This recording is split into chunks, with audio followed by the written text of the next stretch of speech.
Bonjour, bonsoir à tous, vous qui regardez les vidéos, que ce soit le jour ou la nuit, ici DVD Pro Catch. Bon, on y est presque, je vous dis, on y est presque à la fin des DVD de la Ring of Honor pour le moment. Et que vous savez de quoi il s'agit, vu comment on s'est attaqué à la nuit 3, enfin, nuit 3, au troisième année de la ROH. Et ben maintenant, on passe au quatrième année. Donc, on arrive presque à la dernière ligne droite, comme j'ai dit. Et c'est The Year 4 en 3 DVD avec Bryan Danielson, qui est Daniel Bryan, Kenta, qui est Hideo Itami, Christopher Daniels, Samoa Joe et Mick Foley. Et là, The Embassy, donc Alex Shelley et Prince Nana, Samoa Joe et Jay Lethal. Et je vais vous montrer aussi l'intégralité du coffret. Donc oui, à l'époque on pouvait payer 5 $ pour un ticket pour se joindre à l'arène, et les offres avec le DVD de CM Punk et de Bryan Danielson que j'ai déjà, avec les t-shirts, sauf que je les ai pas. Et là on a Loki, CM Punk, Samoa Joe, Bryan Danielson, Kenta, Tyler Black, Seth Rollins et Claudio Castagnoli, Cesaro. Et encore un autre DVD qui est tombé. Donc là on a Daniels. Là on a Joe et Mick Foley. Et là on a Bryan Danielson. Donc voilà. Et excusez-moi si dans la plupart je serai obligé de la faire court, parce que vu comment c'est un peu trop long, et je serai obligé de skipper la plupart des moments. Donc tout d'abord, on a une bagarre entre Samoa Joe et Mick Foley. Au début, je me rappelle que Mick Foley parlait, on va dire, envers la foule de la Ring of Honor, bien sûr en bien, et qui même s'il ne mâche pas ses mots, il gère quand même la chose, et que il demande à Samoa Joe de venir, et que Samoa Joe, il vient, il a le t-shirt de Cactus Jack, donc de Mick Foley. Après ça parlait de tout et de rien, jusqu'à ce que voilà, Joe décide de s'en prendre physiquement à Mick Foley, alors que Mick Foley lui a juste dit ce qu'il pensait. Donc du coup ça part en brawl, et que après ça se termine avec Mick Foley qui a ratatiné Samoa Joe, tout simplement. Mais bon, je préfère passer. Bon, match en cage pour le titre du monde de la Ring of Honor entre Austin Aries, le champion, contre Colt Cabana, et c'était le 2 du 19 2005, et que là c'était le 1er du 15 2005, It All Begins. Et là, c'était pendant le 3e anniversaire célébration partie 1. Parce qu'après, il y a encore cette partie-là. Où, si je crois bien, c'était pas mal, même si c'est dans un match en cage. Il y en a vraiment tous les deux qui se sont vraiment passés à travers la cage. Et bien sûr, qu'on passe à travers, ça fait des frites.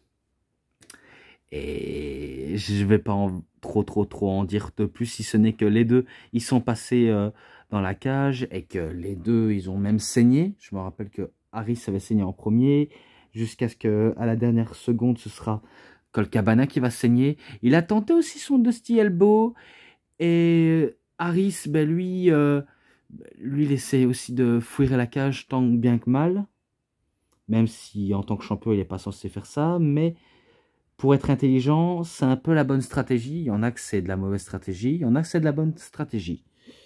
Et qu'à la fin, il en termine avec un Brainbusters et un 450 splash pour la victoire. Donc il bat Austin Harris, enfin, il bat Colt Cabana, pardon. Austin Harris, il bat Colt Cabana. Et ce match-là, c'est un 3,70. Voilà, je le mets ça. Ensuite, ah ben tiens, Scramble match, enfin, Scramble cage. Ouais, dans la stipulation de Scramble cage, où c'est un peu, on va dire, la même définition qu'un Scramble match, mais il y a des catcheurs qui arrivent à tout moment.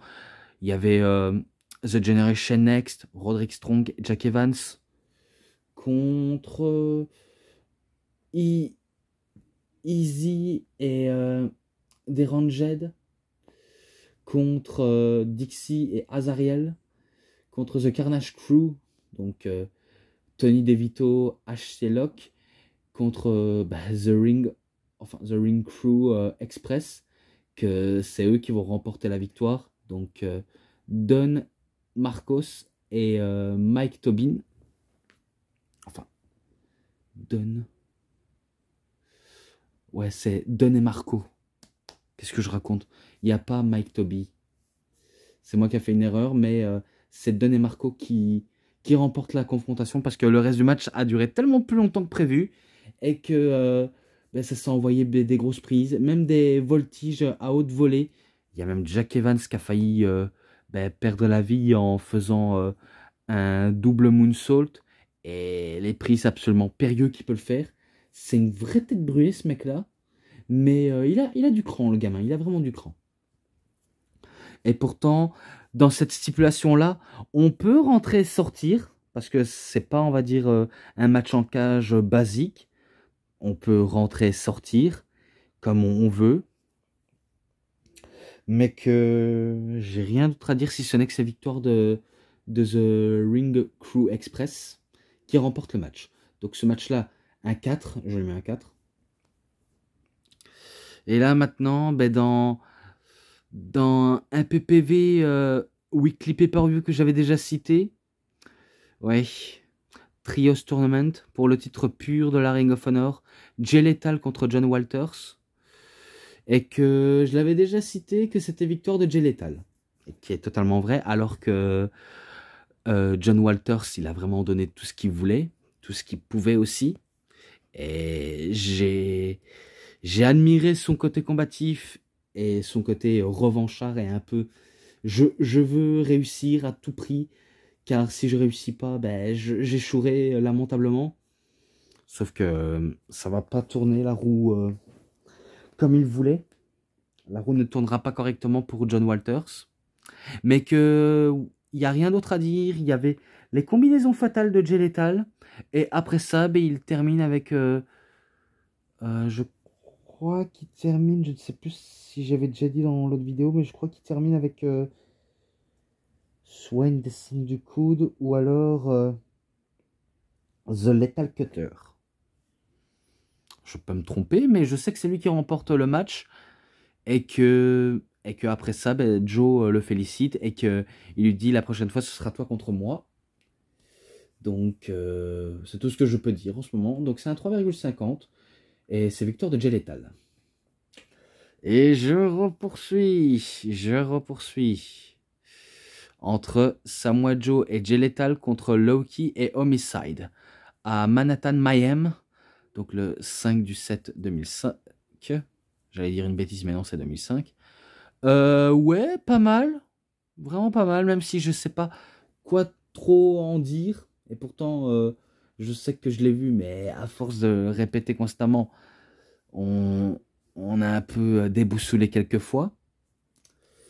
Et que c'était pas gagné pour l'équipe de Joe et de Jay Lethal. Vraiment pas gagné, parce que en face, on a deux strikers assassin, parce que oui, Homicide, c'est un assassin et qui peut faire des strikes à tout moment, mais Low-Ki en est un fameux striker et un fameux kicker.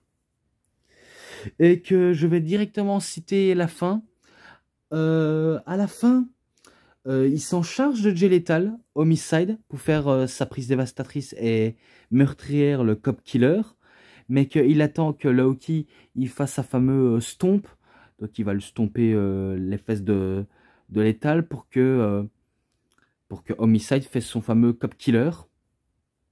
Et que c'est eux qui remportent le match. Donc encore une fois, j'ai pas grand chose à dire, si ce n'est que c'était pas mal, mais sans plus. Et que ce match-là, 4,20. Donc obligé, je lui mets ça. Et maintenant, que vais-je dire? Non, j'arrête de déconner. C'est vrai que je craque de temps en temps. Donc, Jack Evans contre Samoa Joe, contre The Delirious, contre Ebetaro. Donc, Kikutaro, je crois, ça veut dire. Je mettrai son pseudo avec le Ebetaro. Et c'est le 5 du 13 2005 à Final Showdown. Ouh, je ne sais pas si je l'ai déjà cité, celui-là, Final Showdown. Mais ça m'a l'air beaucoup tout ça. Mais je crois, parce que j'avais déjà vu les scènes un peu du copier-coller, mais que j'avais bien aimé. Au moment où Jack Evans, ben, il fait la plus claire de son temps à frimer, à faire des démonstrations de danse pour nous, nous faire épater, nous faire bouche bée. L'air de dire waouh, ce mec est incroyable, il fait des mouvements incroyables avec son corps. Et que je me rappelle qu'il s'est un peu pris pour Karate Kid, il s'est un peu pris pour Daniel Sam dans. Daniel San, enfin Daniel LaRusso, quoi, dans le film Karate Kid des années 80. Donc il s'est cru dans Karate Kid en faisant même la prise de la cigogne, enfin la position de la cigogne. Et que, vu comment en face il a un sumo de la part de Samoa Joe, parce que oui, il est à peu près comme un sumo, et que il a aussi ce côté karatéka, Samoa Joe. Donc, des styles opposés. Et quand c'est Kikutaro et The Delirious, je me rappelle les dingueries qu'ils ont fait. The Delirious, on sait que c'est quelqu'un de très énigmatique, qui n'est pas sur Terre, qui est plutôt étrange au possible. Et quand c'est Kikutaro, j'ai l'impression que Kikutaro, c'est à peu près ben, une parodie catchesque. Ah, parce qu'avec le temps, je remarque que c'est un peu du comedy wrestling avec lui, avec Ibetaro. Et est-ce que je pourrais en dire d'autres? Ben, pas plus que ça, mais moi, je me rappelle les dingueries et les débileries qu'il y a eu, mais que après ça, ben, je décide de passer parce que, vu comment au début, c'est comme un match en équipe, mais qu'après, ils savent bien qu'ils vont se mettre sous la figure, et le climax va pas tarder à arriver, vu comment c'est, si je crois bien, Jack Evans qui fait un double moonsault ou alors un 630 degrés sur The Delirious ou alors Ibitaro. C'est l'un des deux, mais c'est un 3,40. Voilà. Et victoire de Jack Evans. Voilà, rien d'autre à dire. Vraiment rien d'autre à dire. Et maintenant, eh ben, un match en cage entre CM Punk contre Jimmy Rave, le 5 du 14 2005, à Nowhere to Run. Tu peux pas t'échapper. En gros, ben, c'est à peu près The Ambassador contre The Second City Saint, même si Punk arrive tout seul. Et que Jimmy Rave, ben, lui, est toujours accompagné par le Prince Nana et par la meuf nommée ben, Jade Chang. Donc il a eu des atouts de choix et que ça s'est, on va dire, beaucoup mis sous la tronche. Beaucoup, beaucoup, beaucoup. Et qu'il y a même Jimmy Rave qui va même saigner du front après s'être râpé la face contre le grillage. Mais après, c'est CM Punk qui va se faire râper le visage. Et que par l'occasion, par la même occasion, euh, Jimmy Rave, il a même tenté le pedigree à la manière de Triple H et aussi le Pepsi Punch à la manière de CM Punk. Donc ce fameux Pepsi Punch qui est un pedigree de la deuxième ou troisième corde. Et aussi son Styles Clash. Parce qu'il a imité AJ Styles en faisant le Styles Clash qu'il appelle The Raves Clash. Donc, il se joue vraiment des prises qui les a pris pour les voler, pour les retourner contre eux, pour s'assurer la victoire. Mais que ça n'a pas été bénéfique parce que après ça, ben, Punk, revanchard, il revient en force en faisant son Anaconda Vice. Oui, oui, oui, son Anaconda Vice. Et que je me rappelle un peu plus loin dans le match, au moment où Jimmy Rave était au sommet de la cage, Punk, ben, il allume et il veut faire un truc extrêmement dangereux, le superplex du haut de la cage. Alors que, si je crois bien, le Prince Nana a voulu intervenir, mais il se fait allumer par Punk. Et que c'est à ce moment-là que CM Punk va choper Rave du haut de la cage et qui fait ce fameux superplex pour la victoire. Voilà, j'espère que j'ai été clair sur ce coup-là. Parce que c'est vrai que mes explications sont pas assez claires. Mais de toute façon, c'est CM Punk qui remporte la victoire avec un simple superplex du haut de la cage. Avec ce match-là, je lui avais mis 4,20. Je lui avais mis ça. Et là, le match que j'ai cité 2 fois, et maintenant c'est la 3e fois que je le cite. Donc, le 6/18/2005 à Death Before Dishonor 3. Match pour le titre du monde de la Ring of Honor. CM Punk contre Austin Harris. Est-ce que ce match, j'ai vraiment besoin de vous le dire ou vous le décrire? Peut-être pour les nouveaux d'entre vous qui n'ont jamais vu ce match-là ou encore jamais vu ce que je parlais dans ma chaîne, laissez-moi vous recontextualiser le contexte de ce match. Et que je l'ai déjà cité, comme je l'ai dit dans le DVD du Summer of Punk de CM Punk.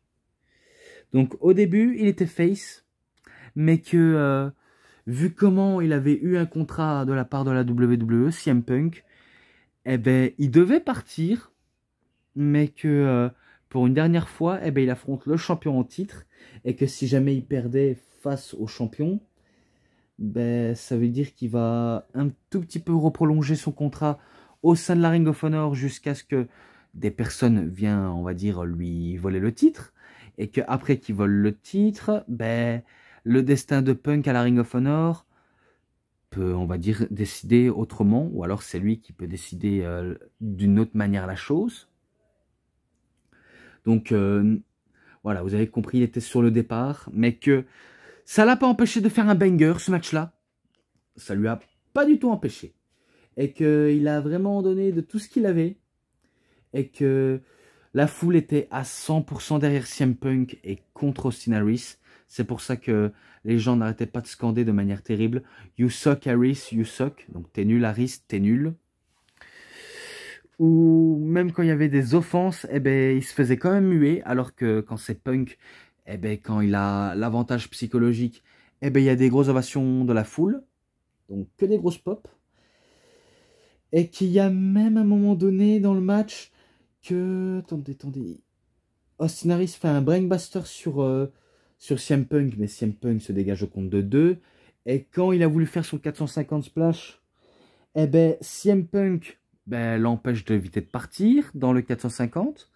Mais que ça permet à Harris de tourner l'avantage à son effigie. Pour le faire, le Pepsi Plunge à la manière de CM Punk, mais que CM Punk, comme si de rien n'était, il se relève de 1 au compte de 1. Ça, faut dire, c'est pas, on va dire, un peu crédible, même s'il faisait son second souffle, mais ça pose problème, ça pose vraiment problème. Bon, après, il allume Harris avec des Shining Weather et de TKO jusqu'à ce qu'il en termine avec ce fameux Pepsi Plunge pour la victoire et qui devient nouveau champion du monde de la Ring of Honor devant un public qui est ultra conquis par ce match-là, qui veulent donner de l'amour à CM Punk et qu'ils ont été ravis de voir ce résultat. Mais après ça, Harris lui donne le titre, l'air de dire maintenant t'as gagné, tu peux en faire ce que tu veux avec le titre. Et il est raccompagné par des chants Thank you Harris, donc merci Harris, alors que la foule chante ROH, ROH, ROH, donc ROH, ROH, ROH, ou s'il te plaît ne repars pas, s'il te plaît ne pars pas. Mais que c'est là où CM Punk va faire sa fameuse marque de fabrique en prenant le micro et en faisant parler de lui et de manière réfléchie de ce qu'il a à dire. Donc il prend le micro, il commence à parler et il remercie le public d'avoir cru en lui et que enfin il est arrivé après plus de 1 an ou 2 ans de galère, même quand il avait affronté Samoa Joe, enfin il l'a fait, il est devenu champion et que ce titre est vraiment l'un des titres les plus importants au monde. Et je peux pas lui donner tort. Je peux vraiment pas lui donner tort. Et que c'est là, après, à un moment donné, il devient sérieux en disant le titre, dans les mains d'un catcheur, le titre, c'est juste un titre. Eh ben lui, c'est le titre du pouvoir. Le pouvoir de savoir faire de grandes choses. Et pareil pour le micro, dans les mains de n'importe quel catcheur, c'est un micro, voilà, tu fais que parler, blablabla, et tout ça, etc. Alors que lui, il dit, mais dans mes mains, moi, dans les mains de n'importe quel homme le plus dangereux au monde, c'est tout simplement une bombe. Donc une bombe à retardement. Et que lorsqu'il a commencé à dire ces fameuses vérités, eh ben, c'est là où il commence à s'emporter en disant que le serpent est devenu encore plus venimeux que d'habitude, et qu'il est le diable en personne, et que le public est totalement stupide, con, et vraiment déséquilibré mental pour mieux comprendre son fameux but. Parce que le but d'un diable, c'est de conquérir le monde, et de conquérir les rings à travers le monde. Et il peut prouver à quel point il est le meilleur au monde dans ce fameux domaine. Et c'est là où le public commence à le siffler. Et à même faire des doigts d'honneur aussi. Et qu'il dit qu'il est meilleur que n'importe qui. Il est meilleur que Homicide, que AJ Styles, que Samoa Joe, que Bryan Danielson. Et Loki, et j'en passe. Donc il le dit ça. Et que si quelqu'un oserait lui dire en face, aurait le courage de lui dire en face, qui se manifeste, il attendra gentiment avec le titre. Donc les gens ont pensé à Samoa Joe pour essayer de faire la fête à CM Punk, mais ce n'est pas Samoa Joe, mais Christopher Daniels. Donc Christopher Daniels, il a entendu tout ça, il décide de lui donner une petite leçon à Punk, notamment lui donner des coups de poing, et de l'allumer avec un Running Nagi, et qui veut faire son fameux best moonsault ever, mais CM Punk se lâche. Donc il se lâche, il se barre, quoi. Il s'en va pour éviter de subir ce fameux moonsault dont Christopher Daniels a le secret, parce que c'est vrai qu'il monte bien haut quand il fait ça.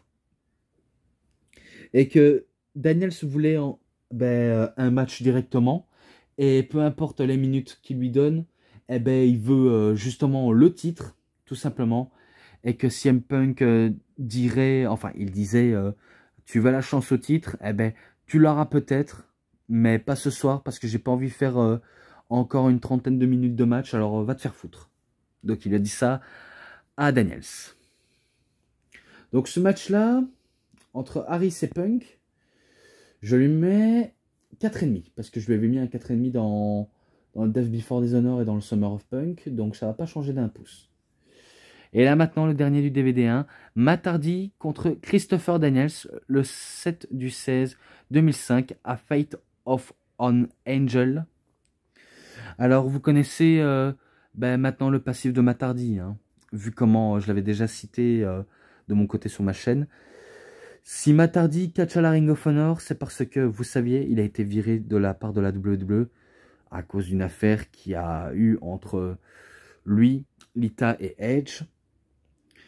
Et du coup, vu comment il a fait des déclarations publiques et que vu comment c'était pas si professionnel, la WWE avait décidé de se séparer de lui jusqu'à ce que les choses se calment un petit peu et que pendant ce temps-là, son fameux passe-temps, il va catcher à la ROH et il est accueilli soit comme quelqu'un d'extra génial à le voir sur le ring, soit comme un ennemi numéro 1, parce qu'on sait que quand les catcheurs vont à la WWE et qu'ils quittent cette compagnie pour la ROH, on peut se demander si la WWE attaque réellement une fédération avec peu de moyens possibles.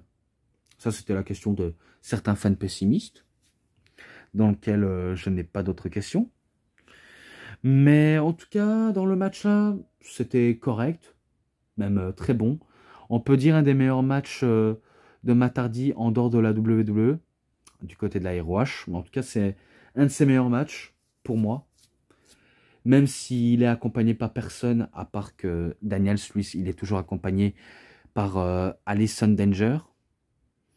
Alors que, voilà quoi, Matt Hardy, lui, c'est personne. Et que ils nous ont sorti leur fameux classic move, le fameux side effect, le fameux Urinagi, ces fameux moonsaults dont Daniels a le secret, mais par contre, le best moonsault ever ne va pas passer, vu comment à chaque fois Matt Hardy sent le danger et qu'il veut partir pour le Twist of Fate, mais pareil pour Daniels, il a senti le danger.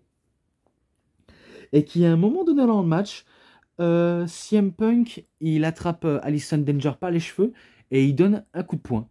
Oui, vous avez bien compris, il a frappé une femme, qui est une manageuse, mais aussi une catcheuse, et que du coup, il décide de se cacher pour éviter qu'il soit découvert, et que Matt Hardy, pendant ce temps-là, ben, il tente un Twist of Fate, mais Daniels, il se relève au compte de 2, il tente une nouvelle fois, mais cette fois-ci, il va faire un guillotine choke, et il remporte par soumission. Donc c'est Matt Hardy qui remporte par soumission, et ce match-là, 4,40.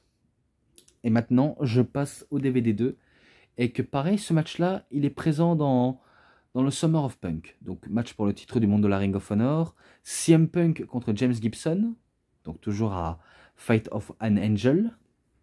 Et la brawl, ça continue, hein. Encore que de la brawl, brawl. Et après ça, on poursuit au côté Bocatch, parce que vu comment à un moment donné, ils ont oublié le côté Bocatch, eh ben, ils ont voulu se rattraper au début du match. Donc ça peut être un choix risqué, mais ça c'est... On n'en pense pas toujours plus ni moins. Et après un peu plus loin, ben, il y avait des tentatives de Pepsi Plunge, tentatives de Tiger Bomb, ou de... Ouais, Tiger Bomb, quelque chose comme ça. Donc il y a eu des multiples tentatives, et aussi des tentatives de tricherie de la part de CM Punk, vu comment on sait qu'il est heel. Et que ça peut, on va dire, se sentir à découvert si les gens l'aperçoivent. Mais heureusement qu'il sait quand même un tout petit peu s'abstenir, parce que s'il aurait fait une connerie, c'est sûr il aurait payé très cher. Et après ça, quand James Gibson était persuadé d'avoir gagné, eh ben, il se fait surprendre par un petit paquet de Punk qui le chope par le slip et qui tient le slip pour remporter le match. Et du coup, ben, CM Punk, ben, il reste toujours champion. Oui, il reste toujours champion. Et c'est dommage pour Gibson, même s'il va se rattraper dans l'autre match que je vais citer. Donc, c'est un match à 4 pour le titre, toujours, de la Ring of Honor. Donc, James Gibson contre CM Punk, contre Samoa Joe, contre Christopher Daniels, à Redemption. Le 8 du 12 2005 à Redemption. Et je me rappelle qu'un premier temps, c'était par élimination. Donc, je sais... Oh, excusez-moi, j'ai tapé la caméra comme ça sans faire exprès. Je m'en excuse. Je ne sais pas qui a été éliminé en premier, vu comment je l'ai vu en image rapide, et que je voulais perdre le moins de temps possible. Mais je pense que c'est peut-être Christopher Daniels, mais qu'il n'avait pas terminé non plus avec Samoa Joe, et que après, ben, les 4 hommes, ben, ils s'envoient des grosses prises, notamment des strikes en faisant des topés suicidaires à l'extérieur. Et bref. Après, ben, c'est Joe qui se fait éliminer jusqu'à ce qu'il reste CM Punk et James Gibson. Et là, ça va du jouer en AV1, en Climax aussi. Punk tente à la tricherie et aussi il tente de libérer sa prise finale pour emporter le match. Mais que ce sera, on va dire, du peine perdue. Vu comment, alors qu'il a voulu tenter son fameux Pepsi Plunge, eh ben, il se fait surpasser... Enfin, Gibson, il fait un surpassement. Et du coup, ben, il atterrit sur le sol. Et que après ça, je crois qu'il fait une soumission et qu'il fait abandonner CM Punk. Ou alors, parce que je me rappelle plus de ce que j'avais dit dans le Summer of Punk. Mais en tout cas, c'est Gibson qui bat enfin CM Punk. Et il met fin au règne de l'été de Punk. De manière relative. Et il devient champion.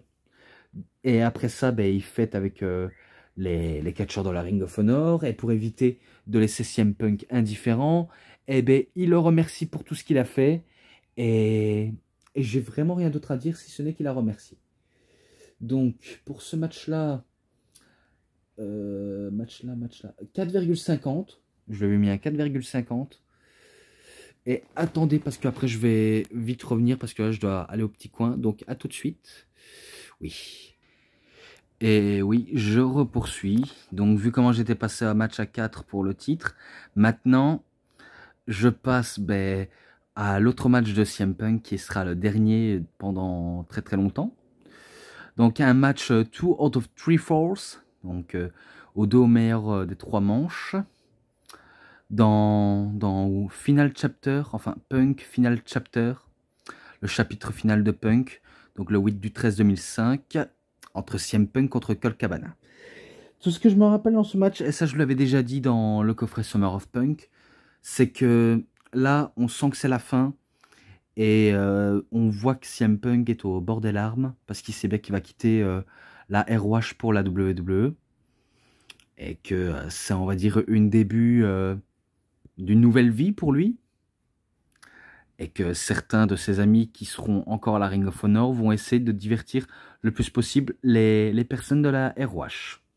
Donc ça commence par un match amical et que ça se voit que c'est du 50-50 entre CM Punk et Colt Cabana, vu comment ils sont chez eux à Chicago. Et il y avait beaucoup de preuves de respect, en tout cas à l'époque, hein, vu comment à l'époque ils étaient très très très proches et qu'ils étaient réellement amis et pas des ennemis. Parce que moi, comme j'ai dit, c'est dommage qu'on en est arrivé ici. Et pourtant, c'est les choses qui arrivent. C'est un peu comme dans les couples ou comme dans les mariages. Il y a des personnes qui quittent la personne qu'on a aimée un premier temps. Et que vu comment cette personne ne vous aime plus, ou alors on n'aime plus cette personne, eh ben, on commence directement à s'éloigner petit à petit de cette personne qu'on a aimée. Voilà. Donc j'ai vraiment rien d'autre à dire.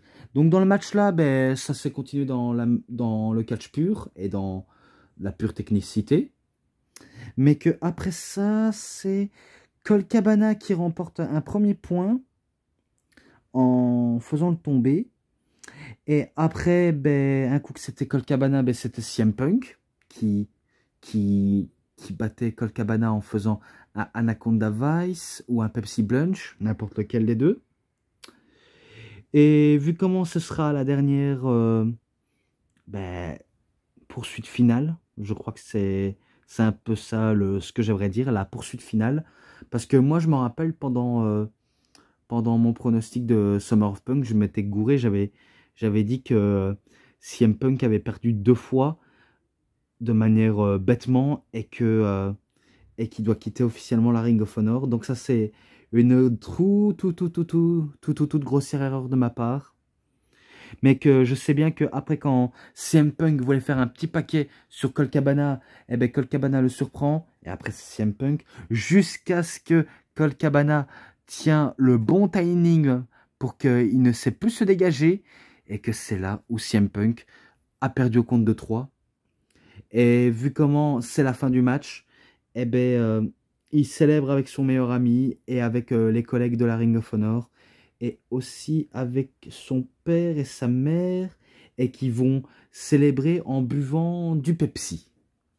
Ouais, vu comment CM Punk ne boit pas d'alcool, il ne fume pas, il ne se drogue pas, il ne prend aucune substance, mais ça vous le saviez tous, si vous connaissez bien le personnage, et qu'il préfère le Pepsi que le whisky Coca, enfin que le whisky, et il préfère largement la marque Pepsi que le Coca. Vu comment c'est pas pour rien que dans son épaule, il a la marque Pepsi. Et dans l'épaule droite, celui qui a été ultra censuré, un peu comme la marque Pepsi, c'est le tatouage de G.I. Joe, qui a été de nombreuses fois censuré parce que, vu comment c'est pas un placement de produit G.I. Joe, et un peu comme le Pepsi, un temps à la WWE, ils ont dû se censurer parce que ils sont pas en partenariat avec Pepsi. Mais bon, de toute façon, peu importe, il s'est tatoué le logo Pepsi sur l'épaule gauche et il est fier de boire du Pepsi.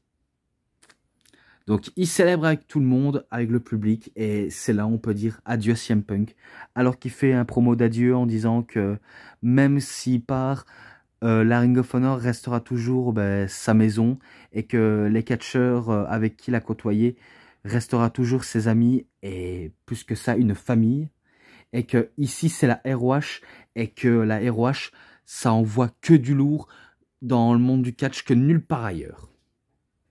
Donc voilà des paroles qui met bien d'accord. Et voilà se conclut son fameux discours et sa célébration. Et je poursuis encore, donc match pour le titre du monde de la Ring of Honor, Bryan Danielson contre James Gibson, qui est Jamie Noble, le 9 du 17 2005 à Glory Be Honor 4. Et vu comment c'est là où Bryan Danielson remporte pour la première fois le titre du monde de la Ring of Honor, il n'y a pas à dire, c'est là où il va carrément monter en puissance et devenir invincible, parce que c'est sûr quand il est champion, il est invincible, indétrônable même, mais que là, c'était, on va dire, du pur bon catch. Il n'y a pas à dire, c'était du pur bon catch entre Gibson et Danielson, et que c'était hyper technique, hyper psychologique, parce que moi, j'ai remarqué ça d'une traite, et il n'y a pas à dire si c'est votre tasse de thé du match, eh ben regardez-le, ce serait un pur bonheur. Et si vous préférez le DVD 3, le DVD 4, le DVD 5, le DVD 6, ou le DVD 1, le DVD 2, en meilleur match de la Ring of Honor, ben, je vous conseille peut-être de les faire, si vous avez de la chance. En tout cas, si vous possédez, ben, c'est sûr, il ne faut pas le regretter, il faut profiter un max, et il faut être heureux aussi. Même si Gibson, parce que je veux poursuivre le match, Gibson a voulu tenter à de nombreuses reprises surprendre Bryan Danielson. C'est Bryan Danielson qui le surprend en faisant toutes ses manœuvres techniques et qui va l'en terminer avec le Crapplefilation pour la victoire. Donc il bat James Gibson et il devient pour la première fois champion du monde de la Ring of Honor devant un public en feu. Et voilà comment est construit The Best Wrestler in the World. Voilà, c'est tout dit. Et là, on peut qualifier ça d'un 5-star match. Un match 5 étoiles. Et c'est un match validé par un soi-disant journaliste bien objectif, même si à cette période-là, il n'était pas aussi timbré qu'à l'époque. Enfin, aussi timbré qu'aujourd'hui. Mais il avait vraiment du flair à cette période-là, Dave Meltzer. Parce qu'il s'agit ni plus ni moins du match entre Kenta Kobashi et Samoa Joe. Et là, je vais vous dire, quel match! Quel match! Quel match! Je peux dire que ça, quel match! Et pourquoi quel match?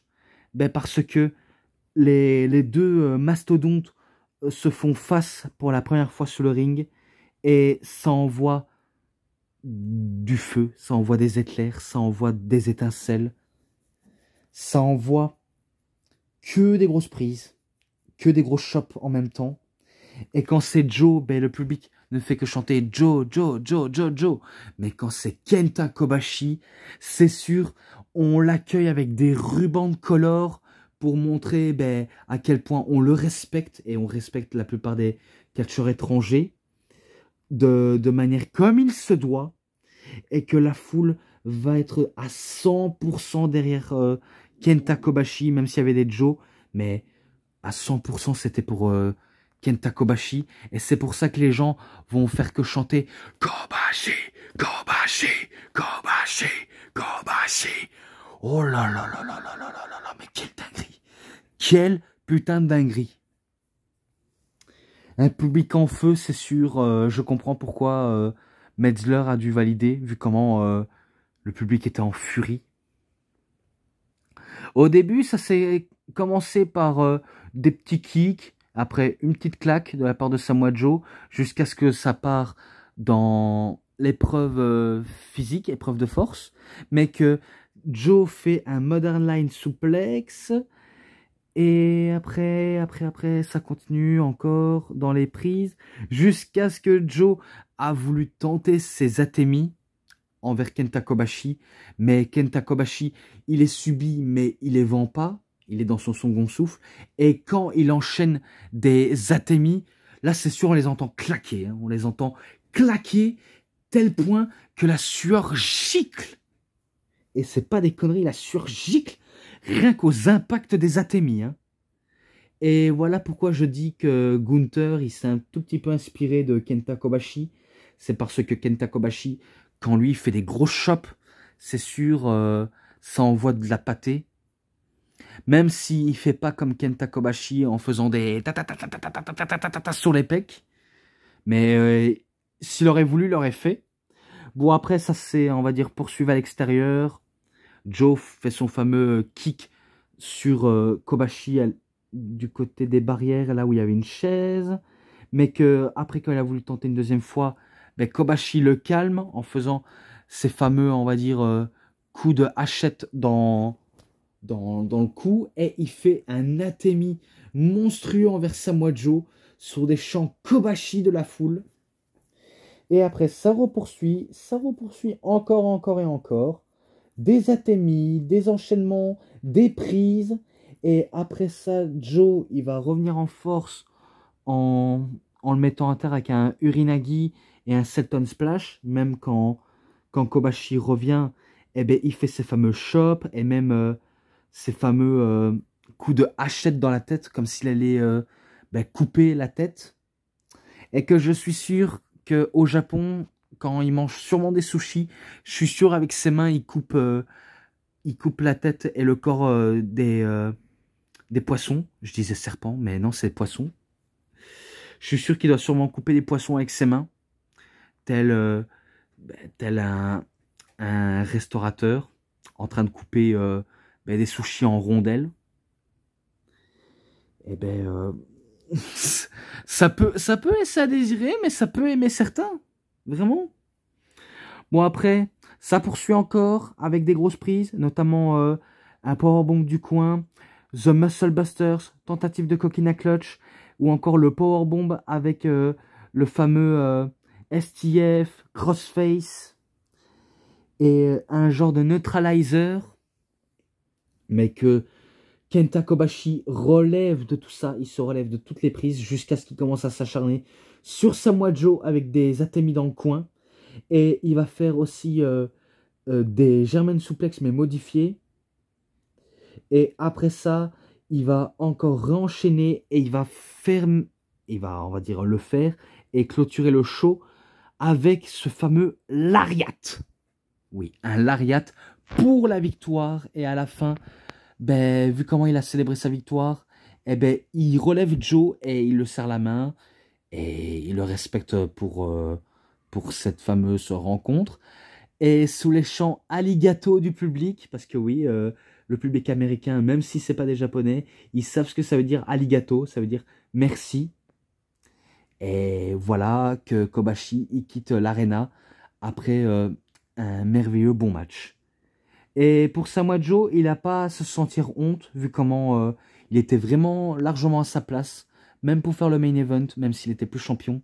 Mais il a vraiment tout donné.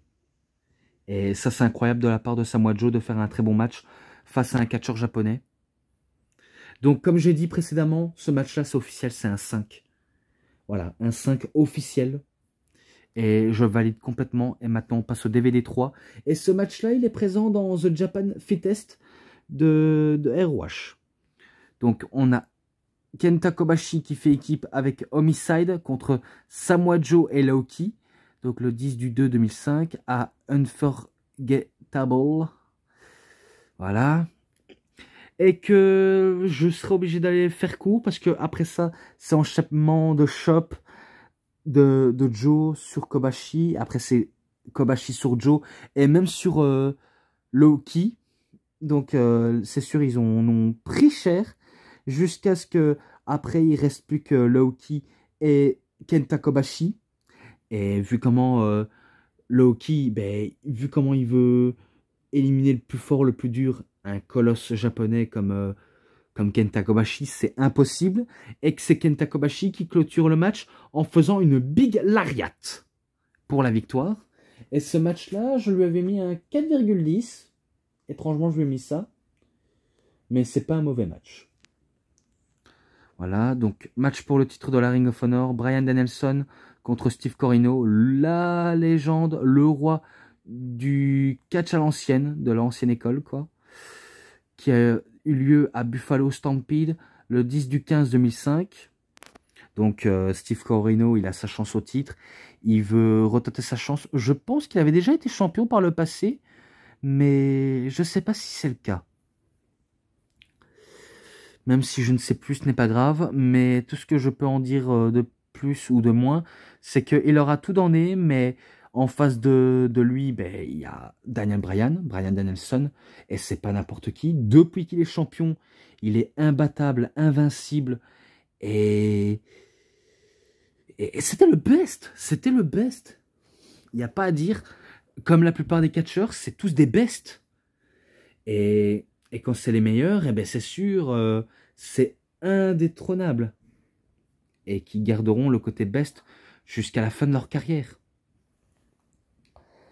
Ce que je peux dire de plus, même si Corino, il a fait plusieurs offenses et à chaque fois remonter la pente, mais ça lui fait pas toujours porter préjudice.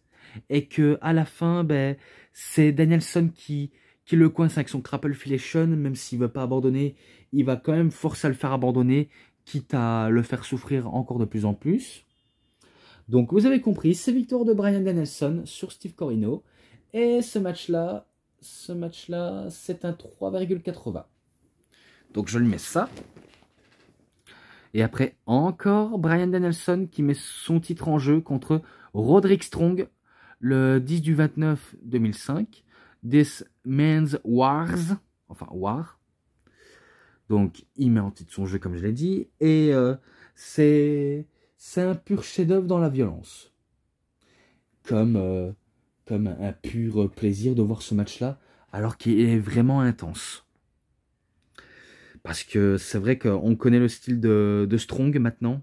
Pour certains nouveaux qui ne le savent pas, et pour certaines personnes qui le savent, vous savez que c'est quelqu'un qui adore craquer des os des colonnes vertébrales et catcher de manière brutale et à frapper plus fort que n'importe qui d'autre. Donc voilà, et Danielson, vous savez que c'est un technicien dans l'âme, que c'est quelqu'un qui sait comment gérer un match comme un vétéran, alors que si je crois bien, il était encore jeune, mais qu'il gère ça comme un pro. Et il n'y a pas à dire, il craint vraiment personne, Danielson. Hein. Et que je n'ai pas vu le coffret, enfin la pochette Bryan Danielson versus The World, mais je suis sûr qu'il a l'air énorme. Comme Danielson Champion et Final Countdown. Si j'avais de la chance, je les aurais pris, mais c'est pas toujours évident. C'est pas toujours évident. Dans la vie, on peut pas toujours avoir ce qu'on veut. Bon, après, il a vraiment tout donné, Danielson, en faisant abandonner Strong, même si Strong ne veut pas abandonner, notamment au Crapple Filation, au Crossface Chicken Wing et au Single Leg Boston Crab. Eh ben, il va le faire abandonner Roderick Strong, mais d'une autre manière. Il va faire comme un genre de crossface, mais ce n'est pas un crossface, c'est un étendirement des bras. Je crois qu'il s'est concentré sur le bras gauche ou l'épaule gauche et il va étendre l'épaule et le bras pour le forcer à abandonner et tout ça grâce à ses jambes, hein. Grâce à ses jambes. Et du coup, ben, il arrive à faire quand même abandonner Roderick Strong et j'ai rien d'autre à dire, si ce n'est que il gère ça comme un pro, c'est un dieu et c'est pas pour rien à quel point Bryan Danielson a appris aux côtés des plus grands et que c'est merveilleux. Donc ce match-là, victoire de Bryan Danielson, 4,60. Et là, je passe au match par équipe. AJ Styles et Matt Sydal contre Jimmy Rave et le Monstre Abyss. Donc The Ambassador contre The Generation Next. Même si Styles apparaît que temporairement dans Generation Next, mais il fait quand même partie d'un membre. Et bizarrement, The Ambassador continue toujours, mais du côté de la EW, mais qu'ils n'ont pas le même impact qu'à l'époque. Et ça fait un tout petit peu mal, vu comment ils n'ont plus le même impact qu'à l'époque, et que ça peut toujours marcher, mais pas toujours. Il faut avoir des bonnes occasions bien tenté, mais c'est pas toujours évident. Mais là, on va pas parler de leur avenir, mais plutôt du match. Je sais que celui-là, je l'ai déjà cité dans Showdown in the Mountain. D'ailleurs, il est marqué le 11 du 4 2005. Et que le match a été quand même long, mais qu'il a été quand même très bon. Je vais pas le nier. Même si AJ Styles et Matt Sydal ont vraiment tout tenté. Je crois que c'est le cas, hein, parce que je peux me tromper, je peux terriblement me tromper, mais en tout cas, je crois que c'est The Embassy qui bat The Generation Next, AJ Styles et Matt Sydal. Je peux me tromper, hein, je peux me tromper parce que des fois, je note des trucs sans m'en rendre compte et des fois, ça me fait prendre au piège. Mais bon, peu importe, c'est du qui tout double. Eh ben, on va dire c'est victoire The Embassy. Et ce match-là, 4,40. Voilà, je mets un 4,40. Et on passe directement à un Steel Cage Warfare. The Generation Next contre The Embassy. Le 12 du 3 2005. Dans le PPV Steel Cage Warfare. Donc vous avez compris. Generation Next contre The Embassy. Et qu'il est présent dans le coffret de Generation Next que j'ai. Enfin, coffret. Pochette. Et quand on dirait un peu comme un scramble. Hein, je me rappelle que le premier à être dans la cage, c'est Austin Harris et Jimmy Rave. Après que ce soit Jimmy Rave, c'était qui dans... Allez, dans Generation Next. Jack Evans. Après Jack Evans, c'est Alex Shelley. Et après Alex Shelley, c'est du côté de Generation Next, c'est Roderick Strong. Et après, dans The Embassy, le monstre Abyss. Ou après Matt Sydal. Et après Matt Sydal, c'est Prince Nana. Ah, parce qu'il y a des noms, hein, je vous cite. Roderick Strong, Austin Harris, Jack Evans, Matt Sydal. Et dans Embassy, Alex Shelley, ancien membre de Generation Next, Jimmy Rave, le Prince Nana et le Monstre Abyss. Et que je me rappelle que la plupart ont été éliminés. Et que quand c'est Jack Evans, oui, quand c'est Jack Evans qui monte au-dessus de la cage et se fout, je ne sais pas comment il peut encore survivre à un choc pareil, mais il fait un double moonsault sur les personnes qu'il a en bas. Et que je me dis, ben, en tout cas, ce gars, il a de la chance qu'il tient encore sur ses deux jambes. Hein, parce que ce qu'il fait, c'est périlleux. Et ça peut être très dangereux même. Mais ça l'empêche pas de continuer le match, même si je sais qu'il va se faire éliminer. En premier, ben, c'est Sydal. Après, c'est Evans. Jusqu'à ce qu'il y a Abyss qui se fait éliminer. Après Abyss, c'est... Attendez, je pense qu'il y a eu un combo entre Roderick Strong et Austin Harris. Car si je me rappelle bien, Roderick Strong, il fait un single leg Boston Crab sur Jimmy Rave. Et Austin Harris, il prépare une chaise et il fait un Brainbusters sur Alex Shelley. Et je me dis, putain, il a failli tuer Alex Shelley en faisant le Brainbusters. Parce que vraiment, ça a vraiment atterri au niveau, au niveau de la tranche de la chaise. Et que je me dis, oh putain, c'est horrible, il a tué. Et ben je me dis, pareil pour Alex Shelley, comment il fait pour pas se faire tuer, parce que franchement, là, il a failli mourir hein, sous ce coup-là. Hein. Donc Alex Shelley perd par tombée et Jimmy Rave par soumission, jusqu'à ce qu'il reste plus que Prince Nana. Et là, Prince Nana, il va se recevoir une danse, à tel point qu'il va se faire allumer par Strong et Harris. Je m'en rappelle, un backbreaker de la part de Strong et un 450 splash de la part de Harris qui remporte le match. Donc c'est The Generation Next qui remporte le match. Et ce match-là, 4,40. Oui, encore un 4,40, je le sais. Je me suis pas forcément toujours rendu compte. Mais bon, c'est pas grave. Ensuite, le dernier match. Mais cette fois-ci pour le titre junior de la GHC de la Pro Wrestling Noah. Donc Kenta contre Low-Ki à Final Battle le 12 du 17 2005. Le match était pas mal. C'était pas si mauvais. Entre le côté kicker et aussi l'autre côté kicker de Kenta et de Low-Ki. Donc on était passé à Kenta Kobashi, maintenant on passe à Kenta tout court. Et que je me rappelle, ça s'est envoyé des grosses chops, des grosses kicks et même des grosses prises et que la foule était derrière elle, enfin était derrière eux. Et comme je le dis, enfin je le dis pas toujours souvent, mais la foule, c'est sûr, ne savent que chanter ROH, ROH, donc ROH, ROH, ROH, et que j'aurais dû le constater à l'avance, mais bon, je suis un peu neuneux pour savoir tout ça.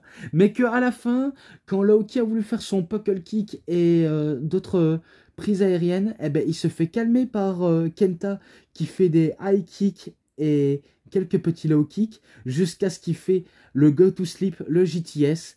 Et après, il attend que Low-Ki il se relève pour lui faire son running knee du niveau des cordes. Et donc, il va faire son running knee pour la victoire. Et il conserve le titre du monde, enfin, le titre des juniors de la GHC, de la Pro Wrestling Noah. Voilà. Et ce match-là, 4,5. Je lui mets ça 4,5. Et concernant l'ensemble, enfin, les matchs et l'ensemble du coffret, parce que oui, c'est un coffret, eh ben, les matchs et l'ensemble, 5,20. 5,20. Je lui mets ça sans hésiter, vu comment ces DVD comme ça sont très intéressants et qu'il faut savoir s'y intéresser. En tout cas, un minimum, un effort. Et moi, ben, je pense que je vais achever celui de Samoa Joe ROH Champion. Oui, parce que je vais m'attaquer au dernier. Et c'est terminé pour les DVD de la Ring of Honor jusqu'à ce que je poursuis les autres. Donc moi, j'en ai terminé. C'est tout pour cette review. C'était DVD Pro Catch. J'espère que ça vous aura énormément bien plu. Et si vous avez aimé cette vidéo, vous savez ce qu'il vous reste à faire. Likez la vidéo, commentez, partagez, abonnez-vous à ma chaîne et cliquez sur la petite cloche pour avoir plus des notifications et des prochaines vidéos. Et moi, bien sûr, je vous dis bonne journée, bonne soirée à tous. Au revoir tout le monde pour une prochaine vidéo. Allez, bye bye tout le monde.